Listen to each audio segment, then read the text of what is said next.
जी बिल्कुल, जड़ावाला शहर में बाबा मुंशी दरबार की सालाना और मुबारक की तकरीब का सिलसिला जो जारी है। मेरे साथ गद्दीनशीर राजा नसीम अकबर हजरात मौजूद है, इनसे जानते हैं इस हवाले से क्या कहना चाहते हैं। अस्सलाम वालेकुम सर। वालेकुम सलाम। सर, बुजुर्गों के हवाले से थोड़ा सा बताइएगा आप। पहले तो मैं तमाम मुसलमानों को जो पूरी दुनिया में बसते हैं उनको ईद मुबारक कहता हूँ। तो ये हमारे बुजुर्ग बाबा जी थे, ये इधर हमारी ज़मीन पे अक्सर बैठा रहते थे। ये फौत हो गए जब तो इनका कोई वाली वारिस नहीं था, तो मेरे वालिद साहब ने इन्हें इसी जगह पे जहाँ पर फौत हुए थे इसी जगह पे दफना दिया। तो हर साल हम पहले मेरे वालिद साहब भी एक इंतज़ाम करते थे, अब मैं और मेरा छोटा भाई है जो उनकी रवायात को बरकरार रखते हुए हर साल हम पहले दिन चादर पोशी करते हैं और दूसरे दिन लंगर का इंतज़ाम और कबड्डी का मैच होता है। सर, जुमे रात वाले दिन यहाँ पे बहुत रश होता है, क्या लोगों की मन्नतें मुरादें पूरी होती हैं यहाँ पर?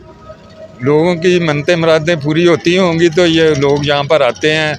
ये बाबा जी जो हैं बहुत पहुँचे बुज़ुर्ग थे, हमारे बुज़ुर्ग बताते हैं कि ये इबादत गुजार थे बहुत ज़्यादा। इलाके के लोग भी इन पे बहुत ज़्यादा करते थे, इत्मीनान करते थे, उनसे दुआएं लेने आते थे, इधर ही बैठे होते थे। सर, आप इन बुजुर्गों के हवाले से क्या पैगाम देना चाहते हैं? सबसे पहले तो मैं शुक्रिया अदा करता हूँ राय साहब का कि ऐसी अजीम हस्तियाँ जो है इनको इन्होंने ये सिलसिला चलाया हुआ है।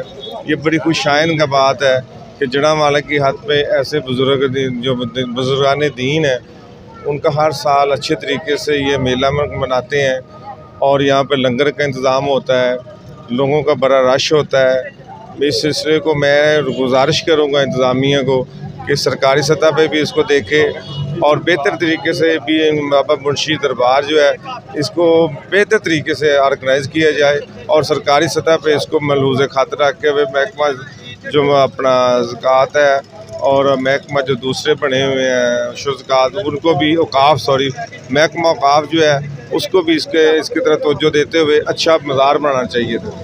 सर, दूसरा कबड्डी का भी आपने कहा था, कबड्डी का भी इंतजाम है? हाँ जी, हर साल हम कबड्डी का मैच करवाते हैं। वो एक टीम है राजा शरोज़ रहमान, दूसरी मिराज रहमान। कल तकरीबन 6 बजे यहाँ पर कबड्डी का मैच भी होगा जिसमें पाकिस्तान लेवल के प्लेयर आएंगे। हर साल इसी तरह हम पहले दिन चादर पोशी होती है, दूसरे दिन लंगर और कबड्डी का मैच होता है। जी बिल्कुल, राय साहब का यही कहना है कि जब बुजुर्गान दीन जो है जो अरसे दराज से यहाँ पर इनकी तदफीन की गई थी, ये अल्लाह के नेक बंदे थे, अल्लाह के बुजुर्ग थे। और यहाँ पर हर साल की तरह इस साल भी कबड्डी का जो मैच है पहले दिन चादर पोशी होती है और अगले दिन लंगर का भी वसी इंतजाम होता है और कबड्डी का मैच भी करवाया जाता है। जी।